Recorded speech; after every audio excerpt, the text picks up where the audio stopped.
The earth didn't smell like a grave, it smelled like my sister's fear. Thor, Bolanao, and Midday thought a pit in the forest could drown the girl whose hair glowed brighter than their futures, but they forgot that river goddesses don't make daughters who die easily, and I was crawling back with eyes that turned flesh to stone. We meet Chimoni Okafor in the village of Ilio, where her presence makes the red earth seem less cracked, less thirsty. Her hair flows behind her like a long black river, catching light even in shadow, glowing softly when she laughs. The elders call her the goddess's gift. The mothers pray their sons will notice her. The children braid wildflowers, hoping to match her beauty. But in the compound she shares with her 3 elder sisters, the air tastes different. Thor's smile has grown sharp at the edges. Bolanao's compliments have turned hollow. Midday's laugh sounds like breaking glass. They watch Chimoni braid her luminous hair each morning, and their hearts, once soft as yam flour, have hardened into dry wood, waiting only for the match.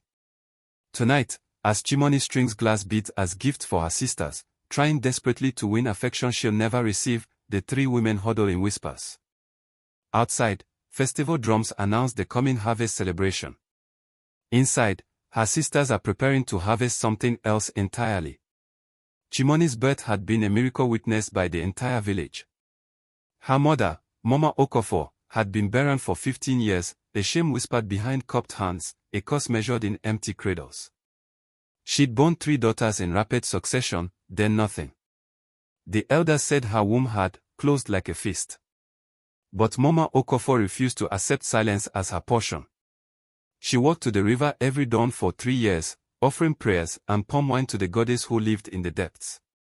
On the 1000th day, the water began to glow. You have honored me with persistence, the river goddess spoke, her voice like water over stones. I will give you 1 more daughter. But understand, she will not be ordinary. Her hair will carry my light. Her beauty will be a bridge between worlds. And she will know both the highest love and the deepest betrayal. 9 months later, Chimoni was born under a full moon, and when the midwife watched her, the infant's hair gleamed like polished obsidian touched by starlight. The village celebrated for 3 days. The elders declared her blessed. Young men began preparing bride prices before she could walk. But in the corner of the compound, 3 older sisters watched their parents' joy and felt something dark take root. Thor was 12. Bolanao was 10. Midday was 8. And each one understood, with the terrible clarity of children, that they had just become invisible. She's so beautiful, Mama Okafor cooed, cradling the glowing infant. Thor's small hands clenched into fists.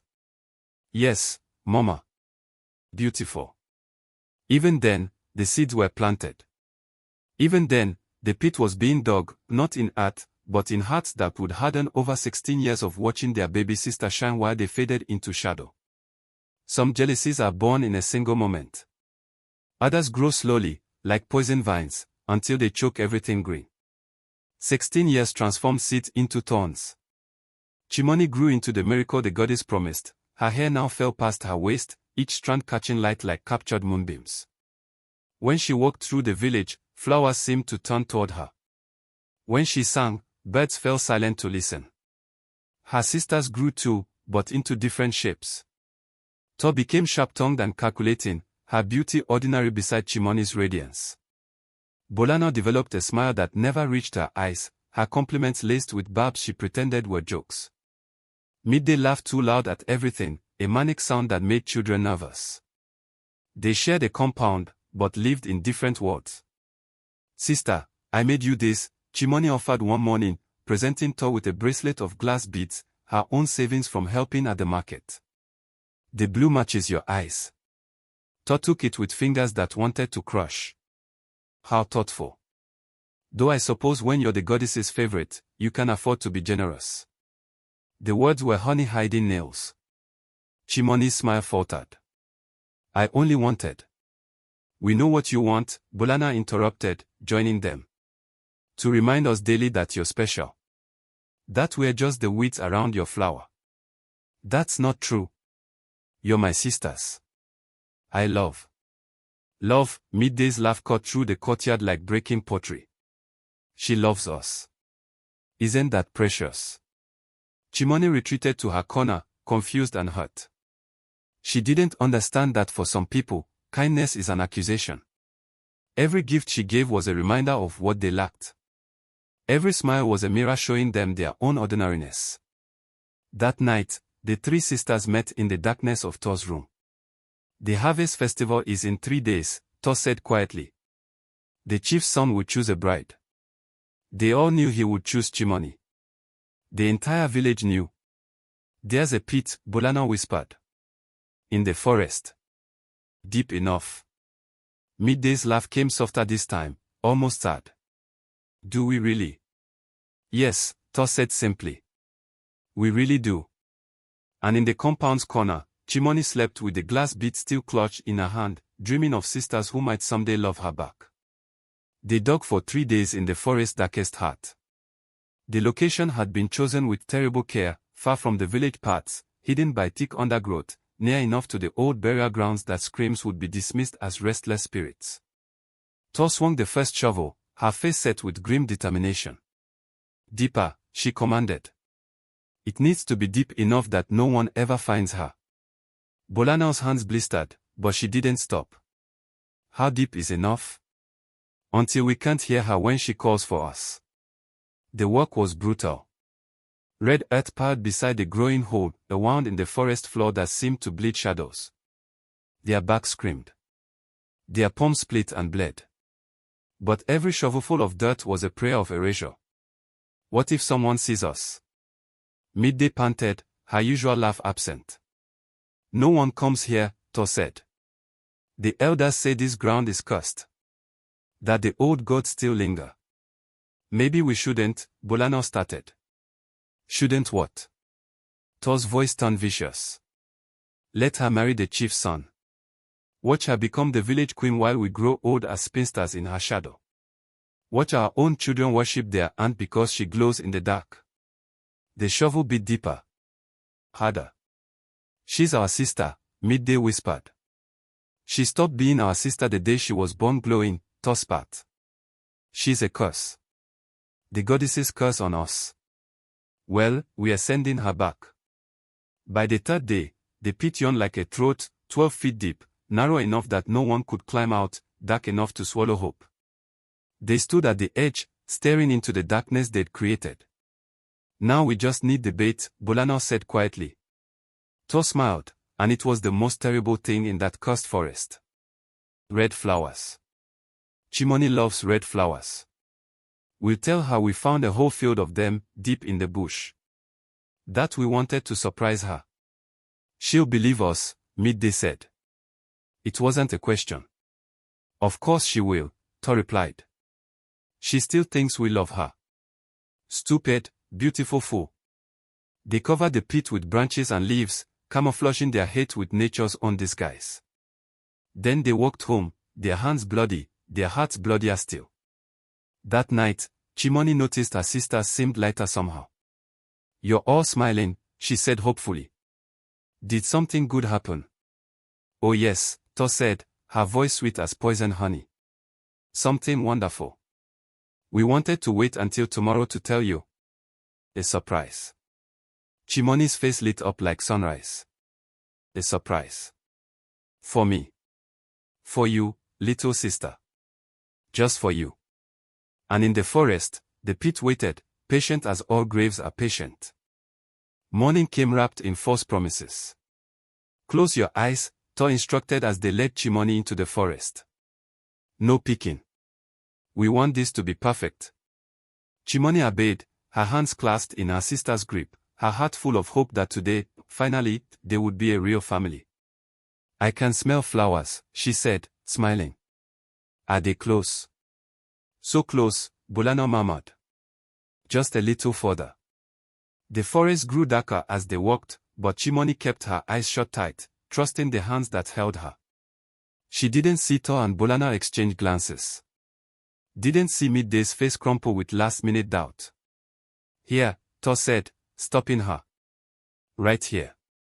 Now, step forward and open your eyes. Chimoni stepped into nothing. The fall felt endless, a plunge through darkness that stole her breath and her scream. She landed hard on packed earth 12 feet below, the impact knocking stars across her vision. Above, 3 faces appeared at the pit's edge, silhouetted against the sky. Sisters. Chimoni's voice came small, confused. What? Why? Why? Thor's laugh was jagged glass. Because you glow, and we don't. Because the goddess chose you and forgot us. Because every day you exist is a reminder that we're nothing. Understanding crashed over Chimoni like cold water. No. Please. I leave. I'll go away, I'll never come back. Too late for that, Bolana said, her voice flat. The chief's son comes tomorrow. We've already told everyone you ran away. That you were ashamed of bringing shame to the family. Mama will look for me. Mama believes what we tell her, Thor said. She always has. Midday stood silent, tears streaming down her face, but she didn't speak. Didn't help. The first shovelful of earth fell like a declaration of war. Chimoni screamed then, really screamed, as dirt rained down on her upturned face. She clawed at the walls, but the earth was too packed, too high. Her glowing hair provided light enough to see her own tomb being sealed. Please. Her voice cracked. I'm your sister. Your blood. You were never our blood, Thor said, throwing another shovel of earth. You were the goddess's joke. And now we're giving you back. More earth fell. And more. Chimoni pressed herself against the pit's wall, sobbing, begging, promising anything if they'd just stop. But mercy is not a language jealousy speaks. The last thing Chimoni saw before darkness swallowed her completely was Midday's face, guilty, grieving, but silent, turning away as earth filled the sky. Then there was only darkness, and the weight of the world pressing down, and the distant echo of her sister's footsteps walking away from their greatest sin. Maybe you felt betrayal so complete it rewrites your past, makes you question every smile, every kindness, every moment you thought was love. Maybe you've learned that the deepest cuts come from family hands. If so, you understand why Chimoni's story matters, why we keep telling tales of sisters and poison, of beauty and the rage it births in smaller hearts. Chimoni didn't know how long she'd been crying when the voice came. Girl. Girl with the shining hair. Why you cry so? She froze, pressing her muddy face against the earthen wall. The voice was strange, melodic but rough, like wind through hollow reeds. Who's there? Her voice was raw from screaming. Me. Monkey. I live in this forest long time. I see your sisters bury you like yam in the ground. Very bad sisters. Chimoni's eyes, adjusted to darkness now, caught movement above. A small shape descended the pit's wall with impossible agility, a monkey, but his eyes gleamed with an intelligence that was entirely unanimal. He landed beside her, and she saw he wore a tiny vest of woven leaves, almost like clothing. You can talk. Obviously. You listen, yes. The monkey tilted his head. Why your sisters do this thing? You steal their husbands. You kill their children. No. I gave them gifts. I tried to make them love me. Oh. The monkey's expression was knowing. That's why they hate you. You make them remember they're not special. Proximity envy, very powerful poison. Chimoni slumped against the wall. Doesn't matter now. I'll die here. Maybe. Maybe not. The monkey scratched behind his ear thoughtfully. I know a way out. But first, you must promise something. Anything. Don't scream when you see my home. Don't run when you understand what I am. And most important, don't judge a heart by its skin. Chimoni nodded, too exhausted to question. The monkey climbed back up the wall, and Chimoni heard strange sounds, digging, scratching, something heavy being moved. Then, grab. A vine dropped down, thick and strong. Chimoni grasped it with trembling hands and felt herself being pulled upward with impossible strength. She emerged from the pit gasping, covered in mud, her glowing hair dimmed to a dull gleam. Thank you, she sobbed. Thank you. No cry yet. We're not safe. Your sisters might come back. I take you to my tower. Nobody find you there. He led her through the forest as twilight descended. Chimoni's legs shook with every step, but she followed the strange monkey deeper into the wild places where village paths feared to go. They reached a structure that seemed to grow from the forest itself, a tower of stone wrapped in vines, ancient and defiant against time. "Home," the monkey announced. "You stay here. I bring food. You rest.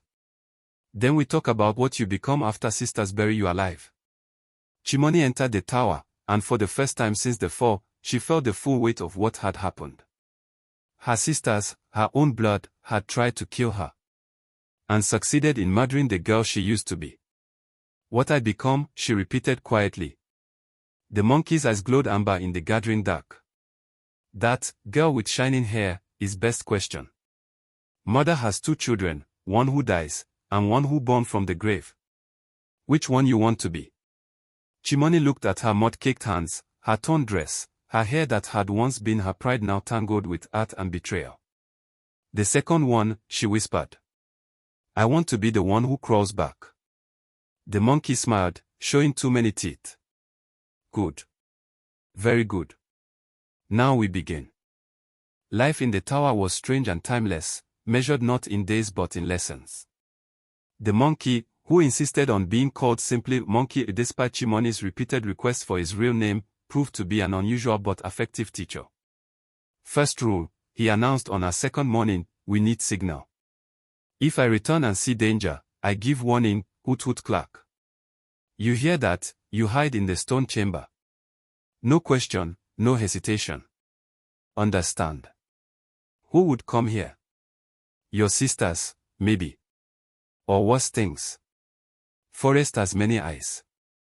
He taught her to move silently through the tower's 3 levels. To identify which plants could heal and which could harm. To read the forest moods by watching bird patterns and wind direction. But mostly, he taught her anger. "You too kind," he observed one evening as she wept over a bird with a broken wing. "Kindness beautiful thing, but it make you weak. Your sisters use your kindness like rope to pull you into grave. I can't just stop caring. Not stop. Transform." His eyes gleamed. "Kindness without boundaries is invitation to be destroyed. You must learn to care with teeth." Days became weeks. Chimoni's hands grew callous from climbing. Her body grew strong from foraging. Her hair, washed clean in the tower's rain cistern, began to glow again, but now the light seemed sharper somehow, edged with something that wasn't quite sunshine. She noticed Monkey watching her sometimes with an expression that seemed almost sad. "Why do you help me?" she asked one night. He was silent for a long moment. "Because I know what it is to be judged by surface. To be called monster because you not fit the pretty picture. You're not a monster. You saved me." "Saved you?" "Yes." His voice turned bitter. "But before I was Monkey, I was something else. Someone else. And that someone, he was monster indeed." "What do you mean?" "Story for another time. Sleep now." But Chimoni's curiosity had been planted like a seed. She began to notice things, how Monkey spoke with the syntax of someone educated, not wild. How he sometimes stood upright like a man forgetting himself. How his eyes held an ancient grief that no simple animal could carry. 3 months into her tower life, she finally asked directly, "You're not really a monkey, are you?" He turned to her, and in the moonlight streaming through the tower's window, she saw something shift in his expression, a mask slipping, revealing the man-shaped sorrow beneath. "No," he said quietly. "I not. Once, I was Prince Emeka Knight Daniels. Handsome. Rich. Arrogant beyond measure. I treated people like objects. Used them and discarded them. Until a spirit I wronged cursed me, you act like beast, you become beast. Only when someone sees past the fur to the heart will you be free." Chimoni's breath caught. "How long?" 7 years in this tower. 7 years in this skin. 7 years waiting for someone to look past what I am to see who I am." She studied him, really looked, and for the first time saw not a monkey's features but the shape of humanity trapped beneath. The intelligence in his eyes. The sorrow in his posture. The loneliness that mirrored her own. "I see you," she whispered. Prince Emeka. His eyes filled with tears. Chimoni. The warning cry shattered the moment, hoot hoot clack. Hoot hoot clack. Through the window, Chimoni saw them, 3 figures emerging from the forest path, their faces gaunt with searching. Her sisters had found her. Hide. Emeka hissed, but Chimoni was already moving toward the window, a terrible calm settling over her. No, she said quietly. No more hiding. Chimoni, you're not ready. I've been ready since they threw the first shovel of earth on my face. Below, her sisters circled the tower like jackals. Tor called out, her voice dripping for sweetness, Chimoni. Little sister. We know you're alive. We saw your footprints by the river. Please, come out. We want to apologize. Apologize, Bolana echoed. We were wrong. We were jealous. Please, forgive us. Midday said nothing, but her eyes scanned the tower with desperate intensity. Chimoni appeared at the window, and the effect was electric. Her hair, unwashed and wild, glowed like captured lightning. Her face, hardened by months of survival, no longer held the softness of the girl they'd buried. You want to apologize. Chimoni's voice carried across the distance like a blade. Then get on your knees. The sisters exchanged glances. This wasn't the gentle girl they remembered. This was something new. Something dangerous. Sister, we made a terrible mistake, Tor began. On your knees. The command held such authority that, shockingly, they obeyed. 3 sisters knelt in the dirt, their pretty festival dresses soiled, their faces marks of calculated remorse. We'll do anything, Bolana said. Just come home. Mama is sick with grief. The village thinks you're dead. I am dead. You killed me. Chimoni descended the tower stairs, Emeka following frantically behind her. The girl who braided glass beads and believed her sisters loved her, she died in that pit. What crawled out is something else. She emerged from the tower, and her sisters flinched at the wildness in her eyes. Then they saw Emeka. A monkey. Tor's face twisted with cruel amusement. You've been living with a filthy monkey. Oh, this is perfect. Wait until the village hears. He's not a monkey, Chimoni said softly, dangerously. He's more human than any of you. It speaks. Midday's laugh came high and sharp. The animal speaks. Chimoni, have you gone mad? Living in the bush with beasts, talking to animals. Something in Chimoni snapped. She turned to Emeka, saw the shame in his eyes, the years of being called monster simply for wearing the wrong skin. And she understood what the curse required.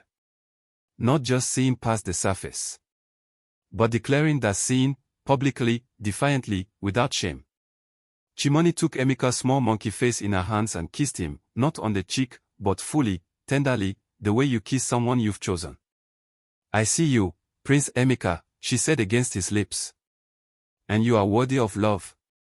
The transformation was instant and violent. Light exploded from Emeka's form, forcing the sisters to shield their eyes. When it faded, a man stood where the monkey had been, tall, regal, with eyes that held 7 years of wisdom earned in fire and loneliness. Impossible, Tor breathed.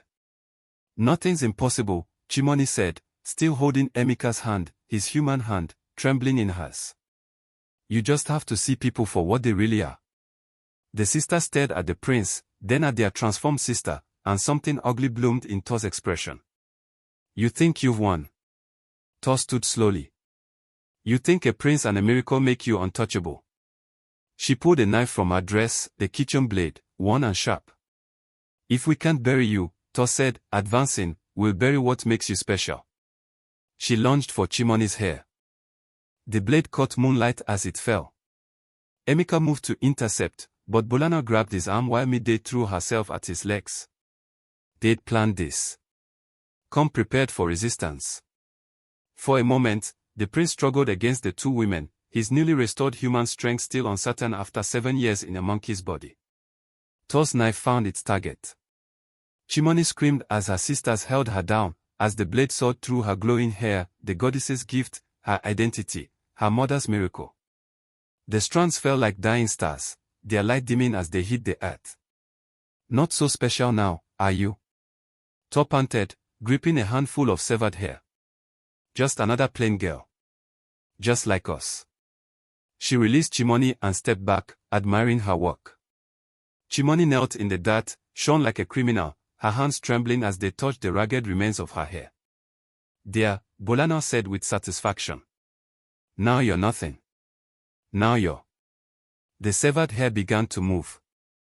It writhed on the ground like something alive, the glow intensifying to a sickly green. The strands twisted together, thickened, lengthened. Then, with a sound like 1,000 whispers, they transformed. Snakes. Dozens of them. Emerald-scaled serpents with eyes that glowed like Chimoni's hair once had, rising from the earth where her beauty had fallen. What? Thor stumbled backward. The snakes didn't attack the sisters.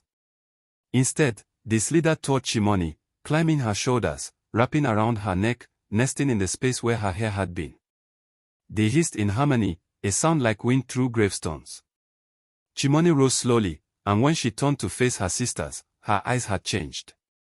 No longer brown and warm, but golden and reptilian, a goddess's gift transformed by betrayal into something ancient and merciless.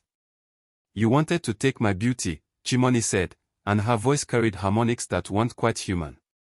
But you forgot what I am. The goddess doesn't give gifts that can be stolen.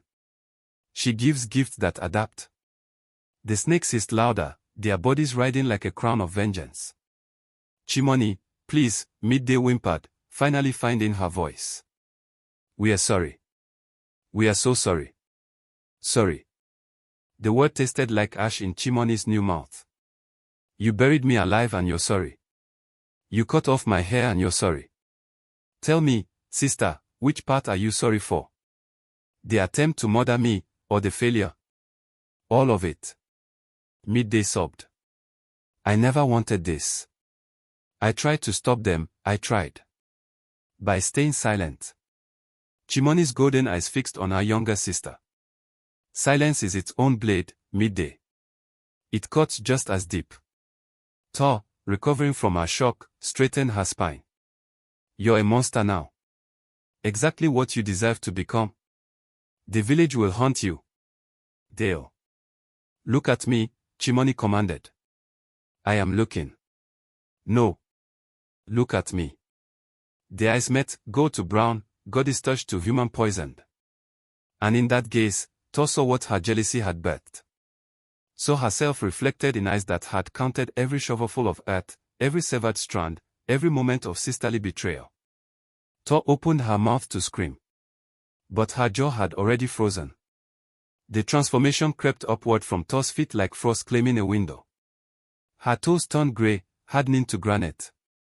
The stone spread to her ankles, her knees, her hips, each second replacing flesh with rock, warmth with cold permanence. Thor's eyes widened in terror as she felt her organs solidify, her lungs freeze mid-breath, her heart become a stone fist inside a stone chest. Chimoni, stop. Emika grabbed her arm. This isn't you. Isn't it? Chimoni didn't look away from Thor. They tried to bury me. I'm simply returning the favor. A grave you can't escape. A darkness that will last forever. Please. Bolana fell to her knees. Please, she's our sister. Was I your sister when you threw dirt on my face? The snakes on Chimoni's head hissed in unison, echoing her rage. Was I your sister when you laughed at my screams? Thor's mouth opened in a silent scream, the last expression she'd ever make, as the stone consumed her throat, her face, her eyes. Within seconds, a perfect statue stood where the eldest sister had been, frozen in eternal terror. Bolana and Midday clutched each other, sobbing. You've made your point, Emika said quietly. They'll never forget this.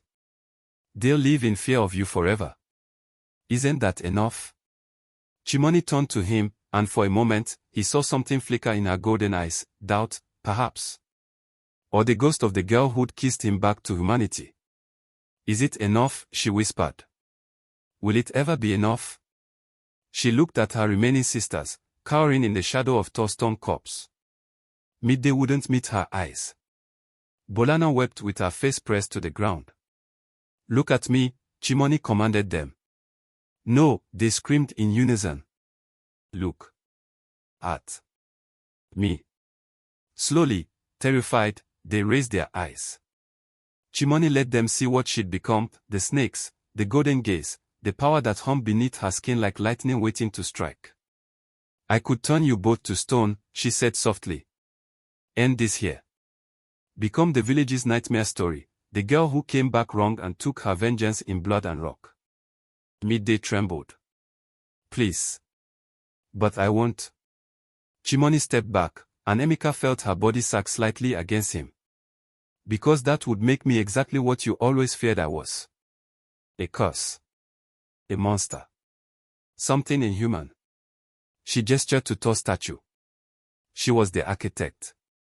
The one who dug the first shovelful, spoke the first words of murder. "She'll stand here forever as a monument to what jealousy built. But you too," her voice turned cold. "You leave. You go back to the village and tell them what you did. Tell them how you buried your sister alive. How you cut off her hair. How you tried to erase the goddess's gift from this world. They'll never believe us," Bolana whispered. "One day." Chimoni smiled, and it was terrible. "Show them your hands." Both sisters looked down and gasped. Their palms had turned grey, not stone, but the color of it. A permanent stain, a mark that would never wash away. "Those are the hands that buried me," Chimoni said. "Let everyone see them. Let everyone know what you are." She turned to Emeka, suddenly exhausted. "Take me away from here. Please. I can't." Her voice cracked. "I can't look at them anymore." Emeka wrapped his arm around her waist, supporting her weight. "Come. The palace isn't far. My father will." "Your father?" Midday's voice came small and broken. "The king." Emeka looked at the cowering women with pure disgust. "Yes. The king. Who will be very interested to hear how 3 commoners attempted to murder a goddess-blessed woman and assaulted the crown prince. We didn't know. You knew enough to bring a knife." He guided Chimoni toward the forest path. "Run home. Tell your mother what you've done. Pack your things. Because when the royal guard comes, and they will come, you need to be ready to answer for your crimes." As they walked away, Midday called out one last time, "Chimoni. I'm sorry. I'm truly, truly sorry." Chimoni stopped but didn't turn. "So am I, sister. So am I."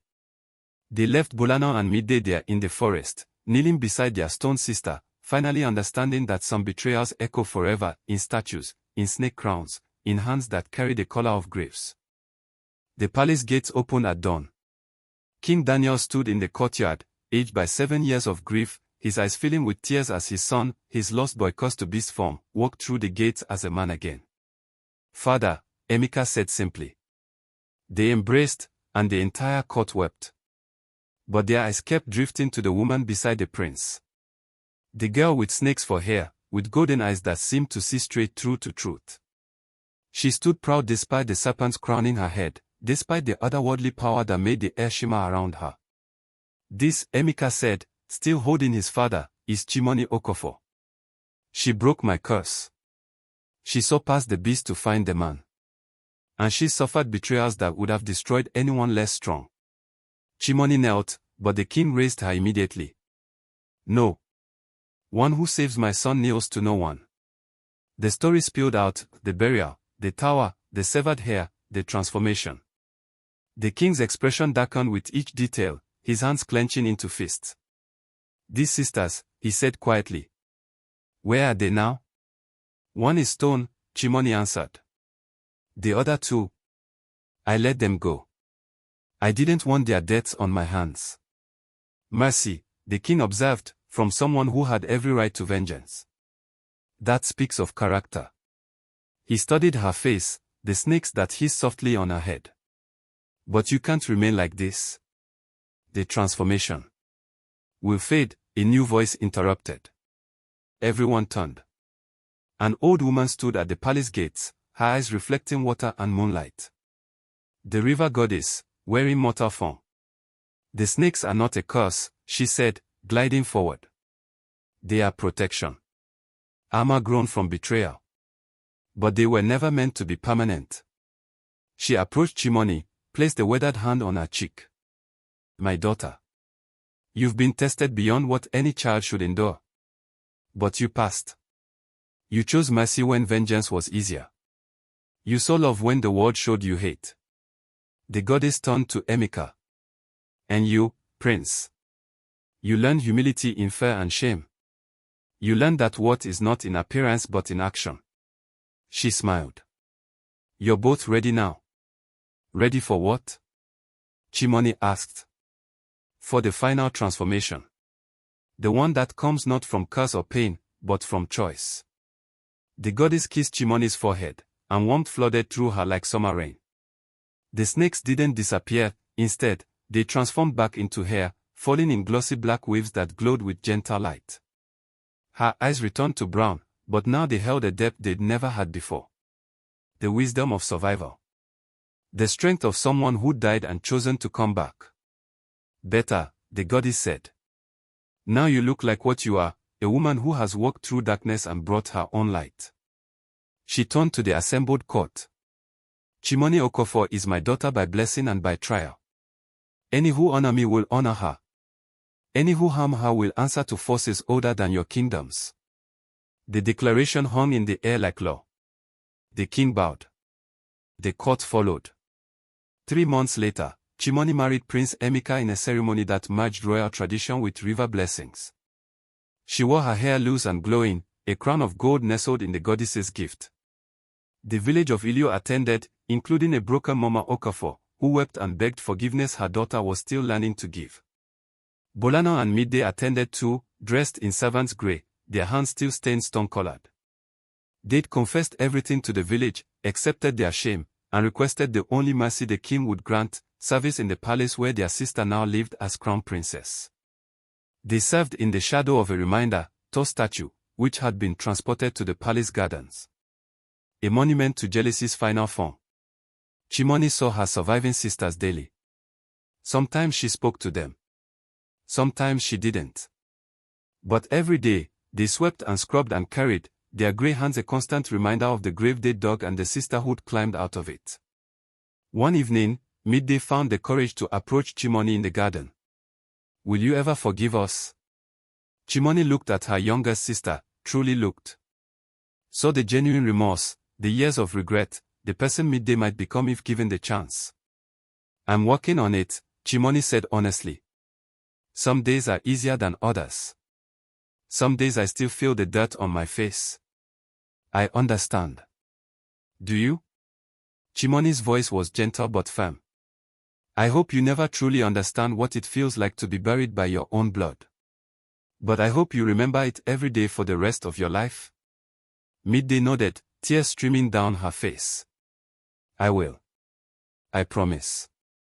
Maybe that's all any of us can do with betrayal, remember it, learn from it, and choose every day whether to let it bury us or to let it be the soil from which we grow something stronger.